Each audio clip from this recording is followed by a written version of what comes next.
안녕하세요. 토요미스테리 디바제시카입니다. 2015년 7월 27일 러시아 상트페테부르크의 한 거리에서 강아지와 산책을 하던 부부가 뜻밖의 상황을 마주합니다. 평소 순하디 순한 강아지가 한쪽을 향해 킁킁거리면서 냄새를 맡더니 이내 미친 듯이 지저댔기 때문인데요. 어쩔 수 없이 부부는 그 강아지를 따라 연못 옆에 샛길로 들어섰고 바로 거기서 수상한 보따리 하나를 발견합니다. 샤워 커튼으로 꽁꽁 싸매어진 상태였어요. 가까이 다가가니 지독한 악취가 풍겼죠. 보통의 물건이 아니다라는 걸 감지했고 즉각 경찰에 신고 전화를 겁니다. 현장에 도착한 수사관이 조심스럽게 보따리를 풀어봤는데 안에서는 여성의 몸통이 발견되었습니다. 머리와 팔다리는 잘려 있었고 그저 상체만 욕실 커튼에 감싸져 있었던 거예요. 또 한 가지 특징은 이 몸통이 대략 70대 이상의 노인으로 보인다는 점이었죠. 경찰이 주변 CCTV를 수거해서 살펴보기 시작합니다. 아니, 이런 보따리를 직접 연못 인근까지 가져온 사람이 있을 거잖아요. 짐작이 맞았죠. 그건 바로 또 다른 노인 여성이었습니다. 한편 경찰은 시신의 몸통만으로는 신원을 특정짓기 어려웠는데요. 그래서 CCTV 속 문제의 인물을 중심으로 탐문 수사에 나서요. 그러던 중 극적으로 그 죽은 피해자의 신원을 확인하게 되는데 그녀의 이름은 발렌티나 올라노바. 근처 아파트에 살던 79세의 할머니였습니다. 그리고 보따리를 옮기던 할머니 역시 그녀와 함께 사는 룸메이트라는데요. 경찰은 즉각 그녀들의 거주지로 출동했습니다. 띵동. 벨을 누르자 잠시 후 집에서 머리카락이 새하얀 한 노파가 등장합니다. 어떻게 오셨어요? 아니, 이분이 토막살인을 한 범죄자라고 보기엔 나이도 일단 너무 많고 심지어 사람 좋은 미소까지 짓고 있는데요. 경찰은 집주인의 사망 소식을 전했고 이후에 집안을 좀 살펴봐도 되겠냐고 요청합니다. 살펴보니 안방은 잠자리가 잘 정돈되어 있었어요. 할머니 두 분이 사시는 곳이라 특별한 건 없을 줄 알았죠. 하지만 옆에 있는 욕실을 연 순간 경찰은 모든 게 편견이었다는 충격에 빠집니다.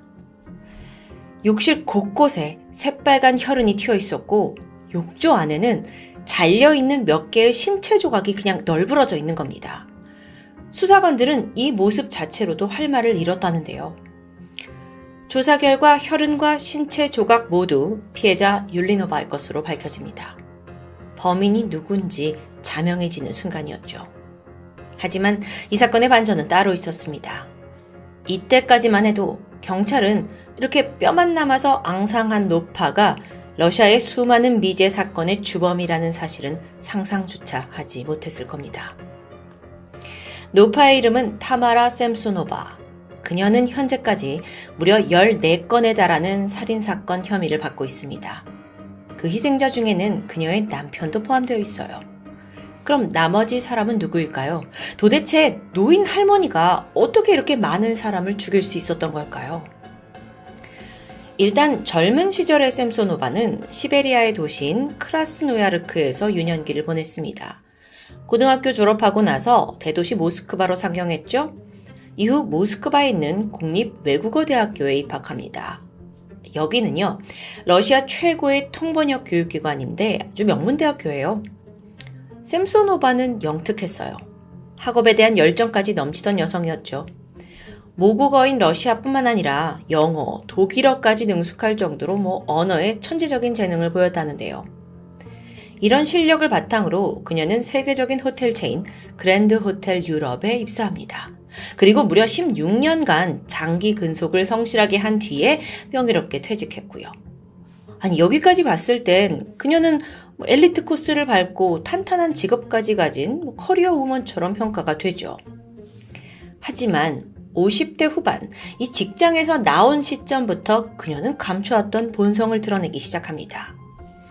그 첫 대상은 남편이었어요.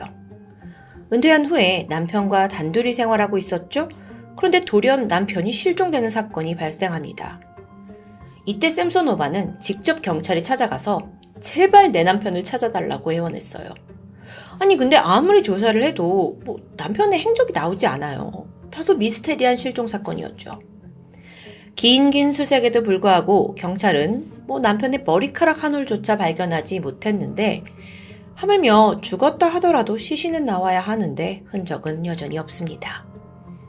결국 미해결 상태로 종결되었고 이제 샘소노바는 집에 홀로 남게 되는데 참고로 이때가 2000년이었습니다. 그때부터 검거되기까지 2015년 그녀는 늘 남편을 그리워하던 사람이에요. 하지만 현실은 자신의 완벽한 살인에 흡족해하며 웃고 있었죠. 남편 실종, 아니 남편 살인, 이걸 계기로 그녀가 살인에 눈을 뜨게 된 겁니다. 남편의 집과 유산을 독차지한 샘소노바는 그때부터 남는 방들로 하숙을 시작합니다. 주변보다 좀 더 저렴한 가격에 나온 방이었기 때문에 많은 사람들이 몰렸다고 해요. 하지만 샘소노바의 진짜 의도는 앉아서 제 발로 걸어 들어오는 다음 희생자들을 기다린 셈이었죠. 2003년 얼마 전 하숙을 시작한 44살의 남성 세르게이가 또 갑자기 실종됩니다. 이 집에 살다가요. 근데 어느 누구도 샘소노바를 의심하진 않았어요. 결국 세르게이의 시신은 끝까지 발견되지 않았는데 추후에 경찰이 이 집을 수색했을 때 곳곳에서 나온 혈흔과 DNA로 범죄 사실이 드러나게 되죠. 당시 이 수색을 통해 세르게이 외에도 수많은 세입자들의 DNA가 추가 발견되었습니다. 물론 피해자들 대부분 이 집에 살았다가 실종된 형태였잖아요. 그래서 이게 실종인지 살인인지는 추정만 하던 중이었죠. 그러다 경찰이 결정적인 걸 발견합니다. 그건 바로 샘소노바가 직접 작성한 범죄 일기장이었어요.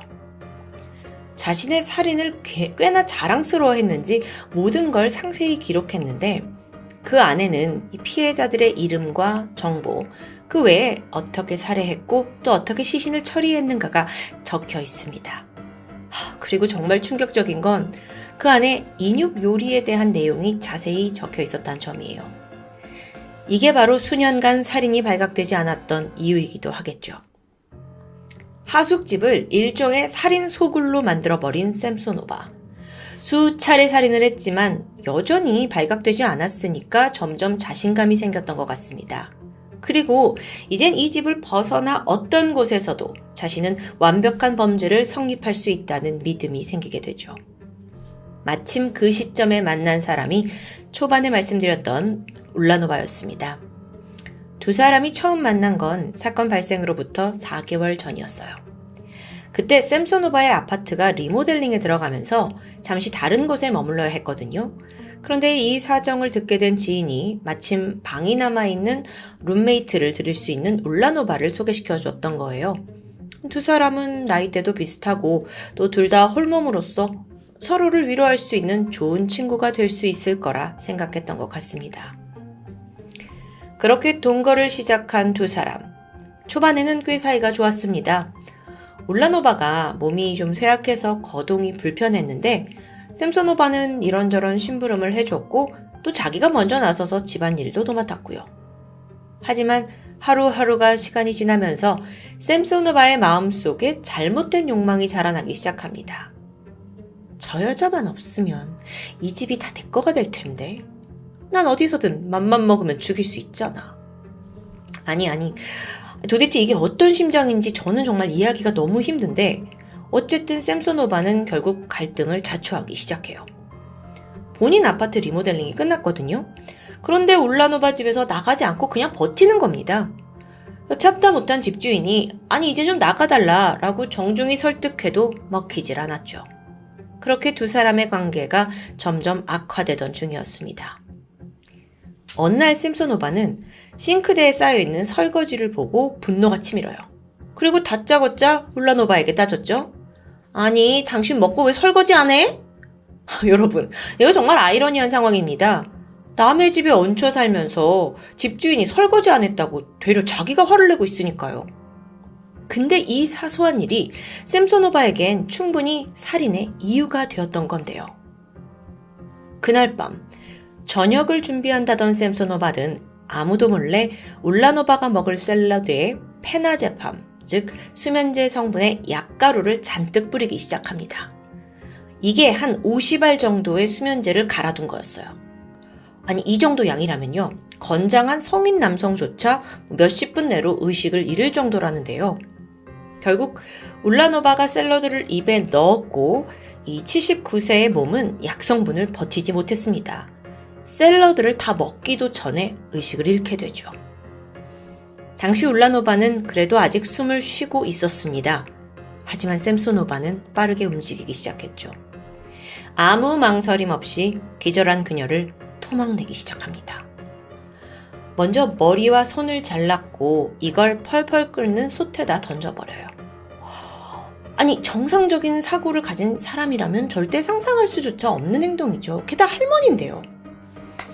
그렇게 피해자 몸통을 제외하고 모두 조각냈고 이걸 큰 냄비에 조금씩 나눠 담아서 끓였어요. 일부는 인육 그 레시피에 따라서 먹었다고 전해지지만 다는 아니었고요. 그 냄비를 들고 집 밖에 나가서 쓰레기처럼 버리고 돌아오고를 수십 번 반복합니다. 그 모습은 고스란히 CCTV에 잡혀 있고요. 냄비 들고 가는 할머니가 그 안에는 인육을 가지고 있을 줄 정말 상상이나 할 수 있냐고요. 이때 몸통은 자신의 힘으로 처리하긴 좀 버거웠는지 샤워 커튼으로 싸매서 연못 인근에 사람들 눈에 잘 띄지 않는 곳에 교묘하게 유기했는데 이 모습 역시 카메라에 모두 담겨 있습니다. 이후 법정에선 샘소노바의 태도는 한 번 더 우리를 충격에 빠지게 만듭니다. 판사 앞에서도 전혀 겁먹거나 반성하는 태도가 아니에요. 오히려 실내 너무 덥지 않아요? 좀 나가고 싶어요. 이런 뻔뻔한 언행을 보이는 겁니다. 결국 판사가 당신의 범죄를 후회하지 않냐? 라고 질문했는데 수십 년간 내가 결국 이 재판대에 설 걸 난 알고 있었어요. 울라노바를 죽인 건 내 살인의 마지막 챕터가 될 거고 난 굳이 이 상황에서 벗어나려고 하진 않을 겁니다. 아니, 너무 쓸데없이 당당한 자세가 오히려 기이하죠. 주변 사람들 말에 따르면 실제 샘소노바는요, 종종 이런 말을 했어요. 나는 곧 유명해질 거야. 사람들이 날 되게 좋아하게 될걸? 좀 망상이죠. 어쩌면 자기의 범죄가 천하에 드러난 후에 오히려 자기가 어떤 사악한 영웅으로 불리길 원했던 게 아닌가 싶어요. 이건 상당히 나르시스트적이고 또 소시오패스적이라고 할 수 있는데요. 사실 이런 모습은 그녀의 일기장에서 더 또렷이 드러납니다. 일단 여러분, 일기를 왜 씁니까? 혼자 기록을 남겨두는 거잖아요. 그런데도 불구하고 마치 타인이 이걸 읽게 되길 기대하는 듯 러시아어, 영어, 독일어를 막 번갈아 가면서 일기를 써내려갔던 게 참 특이한 점이었죠. 러시아 언론에 그 일기의 일부분이 공개가 된 적이 있습니다. 특히나 2003년에 저지른 세입자 살인 사건에 대한 고백이 적혀 있는데 굉장히 끔찍한데 일부만 좀 번역해서 보면 나는 세입자 볼로디아를 죽이고 칼로 그를 욕실에서 조각조각 잘라낸 후 시체 조각들을 비닐봉지에 넣어서 프룬젠스키 구역의 다른 곳에 버리게 됐다. 여기서 드는 생각이 살인마가 이런 일기를 남기는 건 어떤 심리일까요? 사실 이 일기는 살인 일기라고는 하지만 그냥 평범한 일기와 다름없었어요. 일기장 곳곳에 오늘 7시에 친구와 밥을 먹었다.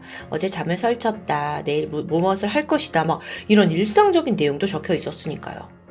그럼 그녀에게 살인은 일상의 한 이벤트일 뿐이었던 걸까요? 거의 중독에 가까운 살인을 보여준 샘소노바. 그런 그녀의 소나기에서 살아남은 이가 딱 한 명 있습니다. 바로 그녀와 학창 시절을 쭉 함께 보낸 친구 안나 바탈리나라는 사람이죠. 샘소노바의 범죄 행각이 전 세상에 알려진 후에 안나가 인터뷰를 하게 되는데 그 내용도 가히 충격적이에요. 아직 샘소노바의 남편이 살아있던 시기에 그녀는 종종 친구니까 안나와 남편의 험담을 나눴다고 합니다. 스트레스를 그런 식으로 푼 거죠. 그런데 어느 날 유난히 샘소노바가 기분이 좋지 않아서 왜 그러니? 라고 물었더니 내 남편이 딴 여자를 만나는 것 같아. 그래서 죽여버려야겠어. 글쎄요. 그냥 부부끼리 어떤 문제가 생겼을 수는 있지만 죽여버려야겠다라는 말은 좀 심한 것 같은데 물론 이게 남편을 살해한 진짜 이유인지는 정확히 밝혀지지 않았습니다. 근데요, 좀 더 알아보니까 샘소노바의 시어머니 또한 의문의 죽음을 맞이했습니다. 인터뷰에서 안나가 말하길 샘소노바는 이미 시어머니를 죽인 사람이 자신이라고 고백한 적이 있다라고 증언했죠. 여기에 대해서는 증거가 불충분해서 사실을 밝혀내긴 어려웠다고 합니다. 사실 안나, 이 친구 역시 샘소노바의 피해자 중 한 명입니다. 계속 친구인데도 불구하고 협박을 하고 가스라이팅을 했기 때문인데요. 샘소노바의 신경을 건드릴 때마다 내가 널 죽일 거다, 이렇게 단순한 협박 정도가 아니었어요. 내가 널 죽여서 갈기갈기 찢어서 시신을 개들한테 먹이를 줄 거야. 그러니까 다시는 나를 열받게 하지 마.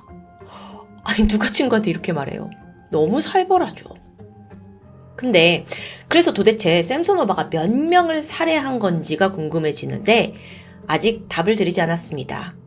왜냐면 러시아 경찰 또한 이 밝혀낸 14명 외에 아직까지도 총 몇 건의 살인을 저질렀는지는 정확히 파악하지 못하고 있는 실정이기 때문이에요.